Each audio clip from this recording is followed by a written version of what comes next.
Hi friends, Siddharth Bommi சீரியலை பற்றி தான் நம்ம இந்த வீடியோக்குள்ளே பார்க்க போகிறோம். வாங்க நம்ம வீடியோக்குள்ளே போகலாம். சித்தார்த் அந்த சாமியார்ட்ட ஓலைச்சுவடியை வாங்குறதுக்காக வராங்க. ஆனால் லேக்கா அந்த ஓலைச்சுவடியை அவங்க தூக்கிட்டு போயிருந்தாங்க. அதுக்கப்புறம் பார்த்தோம்னா சித்தார்த் ராணிக்கு ஃபோன் பண்ணுறாங்க. ராணிக்கு ஃபோன் பண்ணி இந்த விஷயத்தில் சொல்லவும் இதை கேட்டுட்டு ராணி அதிர்ச்சி அடைகிறாங்க. இப்போ என்ன பண்ண போகிறேன்னு தெரியல அப்படின்னு சொல்லிட்டு இருக்கும்போதே அப்போ சரியா நீ கிளம்பி வா அப்படின்னு சொல்கிறாங்க. அப்போ பார்த்தோம்னா அந்த சாமியார் சொல்லிட்டு இருக்கிறாங்க, தம்பி நீங்கள் ஒன்றும் கவலைப்படாதீங்க, சொல்ல பொண்ணாக்கி இந்த ஓலைச்சுவடிய நகைலாம் என்னுடைய முன்னோர்கள் எடுத்து வச்சுருப்பாங்க. அதனால அந்த நகலை நான் எப்படி தேடி கண்டுபிடிச்சி நான் உங்களுக்கு ஃபோன் பண்ணுறேன் அப்படிங்கிறாங்க. அப்போ சித்தார்த் சொல்கிறாங்க, இல்லைங்கய்யா நான் உங்களுக்காக வெயிட் பண்ணுறேன், நீங்கள் அந்த ஓலைச்சுவடியை நீங்கள் எடுத்து கொடுத்துருங்க அப்படின்னு சொல்லும்போது, இல்லை அப்படிலாம் எடுத்து கொடுக்க முடியாது, ஏன்னா நம்மளை கண்டிப்பாக இச்சாதாரி கண்காணிச்சிட்டு இருக்கோம், அதனால நீங்கள் கிளம்பி போங்க, அந்த நகலை நான் எடுத்ததுமே உங்களுக்கு ஃபோன் பண்ணுறேன் அப்படிங்கும்போது உங்கள் உயிருக்கு எந்தவித ஆபத்து வந்துடக்கூடாது அப்படின்னு சொல்லவும், என் உயிருக்கெல்லாம் எந்தவித ஆபத்து வராது, ஏன்னா இது சிவன் இருக்கிற இடமாக்கும், அதனால இச்சாதாரியால் இங்கே என்னமே பண்ண முடியாது, கொஞ்ச நேரம் முன்னாடி கூட என்ன நடந்துச்சு பார்த்தீங்களா, ஆனால் என்னுடைய உயிரை நீங்கள் காப்பாற்றிட்டீங்களா, அதனால் இச்சாதாரியால் என்னை ஒன்றுமே செய்ய முடியாது, அது மட்டும் இல்லை என்னுடைய ஆட்காலம் எப்போ முடியும்னு சொல்லிட்டு நான் ஏற்கனவே ஓலைச்சுவடியை நான் பார்த்து தெரிஞ்சுக்கிட்டேன், அதனால் நீங்கள் ஒன்றும் பயப்பட வேண்டாம் அப்படின்னு சொல்லவும் சித்தார்த் அங்கேருந்து கிளம்புறாங்க. அடுத்து பார்த்தோம்னா இச்சாதாரியான லேக்கா அவங்க தமனாவுக்கு ஃபோன் பண்ணி அந்த புஸ்தகத்தை நீ எடுத்துட்டே அப்படிங்கும்போது, அப்படிலாம் சுலபமாக எடுக்க முடியாது, அதுக்குள்ளே ஏற்பாடு தான் நான் பண்ணிகிட்டு இருக்கிறேன், நான் எடுத்ததுமே உனக்கு ஃபோன் பண்ணுறேன் அப்படின்னு சொல்லிட்டு ஃபோனை வச்சுருந்தாங்க. அப்போ தமனா பார்த்தோம்னா அவங்க மாறு வசம் போட்டுட்டு இருக்கிறாங்க, முகத்தை ஃபுல்லாக அவங்க மூடிக்கிட்டு அவங்க ராணியோட ரூமுக்கு போகிறதுக்காக வராங்க. அப்போ ரகுராம் சொல்கிறாங்க, எனக்கு என்னமோ பயமாக இருக்குது அப்படிங்கும்போது, இல்லை சித்தார்த் இல்லை சித்தார்த் இருந்தால் தான் ரொம்பவே ரிஸ்க்காக இருக்கும், அதனால் அவள் இல்லாத நேரத்தில் இப்போ நான் எப்படியே அந்த புஸ்தகத்தை எடுத்துகிட்டு வந்துடுன்னு சொல்லிட்டு தமனா அவங்க ராணி இருக்கிற ரூமுக்கு வராங்க. ராணி நல்லா தூங்கிட்டு இருக்கிறாங்க. அப்போ தமனா அந்த புஸ்தகத்தை எடுத்துருந்தாங்க. எடுத்ததுமே அந்த மீன் பார்த்துட்டே இருக்குது. அப்போ தமனாவுக்கு திடீர்னு தும்மல் வந்துடுது. தும்முனதுமே ராணி எந்திரிச்சிருந்தாங்க. எந்திரிச்சதுமே தமனா அந்த புஸ்தகத்தை எடுத்துகிட்டு ஓட ஆரம்பிச்சிருந்தாங்க.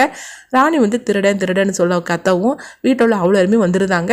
அப்போ தமனா தப்பிச்சு எடுத்து அவங்க வெளியே கதவு திறந்துட்டு வராங்க. இங்கே பார்த்தோம்னா ரகுராம தான் காட்டுறாங்க.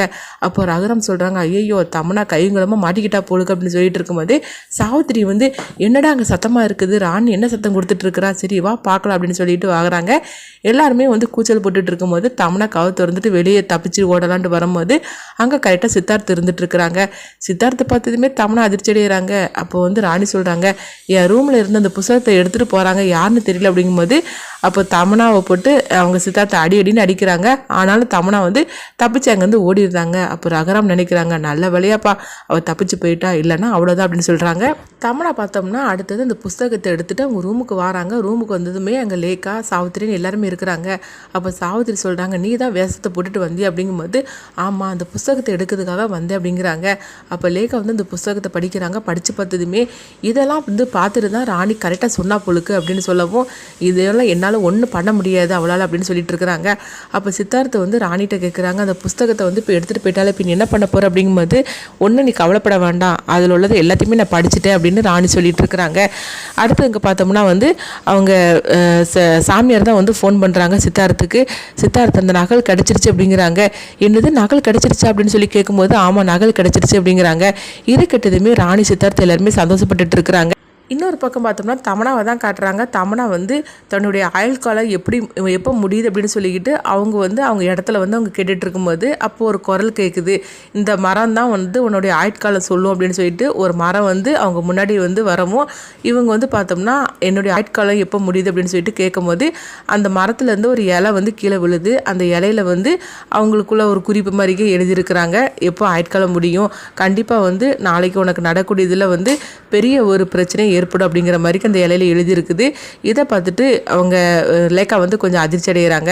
அடுத்தவங்க பார்த்தோம்னா ராணி சித்தார்த்து எல்லாருமே இருக்கிறாங்க. அப்போ அந்த சாமியார் ஃபோன் பண்ணி சொல்கிறாங்க, அந்த நகல் கிடச்சிருச்சு அப்படிங்கும்போது அந்த நகல் என்ன எழுதிருக்குன்னு சொல்லுங்க அப்படிங்கிறாங்க.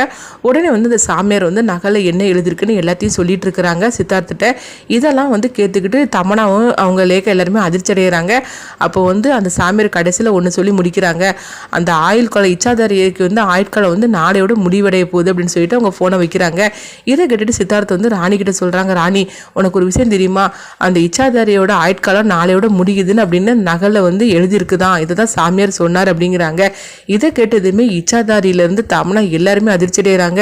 என்னது நடக்குது, நாளைக்கு இச்சாதாரிக்கு ஆயுட்காலம் முடிய போதா, அப்படின்னு கேட்டுட்டு தமனா லேக்கா எல்லாருமே அதிர்ச்சி அடைகிறாங்க. இங்கே பார்த்தோம்னா வந்து ராணிகிட்ட வந்து தாத்தாவை பாட்டி சொல்லிட்டு இருக்கிறாங்க, என்ன ராணி நீ நினச்சது நடக்க போகுது போலுக்கு, அந்த இச்சாதாரிக்காக தானே எல்லாமே இன்னைக்கு வரைக்கும் பிரச்சனை நடந்துட்டுருக்கு, அதோட ஆட்களை முடிய போகுது போலுக்கு, இதுதான் நீ போட்ட பிளானா, இதுக்காக தானே எல்லாமே நீ செய்திருக்கிற அப்படின்னு தாத்தாவும் பாட்டியும் வந்து ராணிகிட்ட சொல்லிட்டு இருக்கிறாங்க.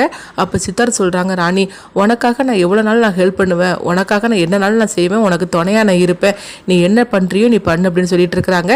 இப்படி தான் அந்த எபிசோடை எடுத்துகிட்டு போகிறாங்க. அடுத்து என்னன்னு சொல்லி நம்மளும் வெயிட் பண்ணி பார்க்கலாம்.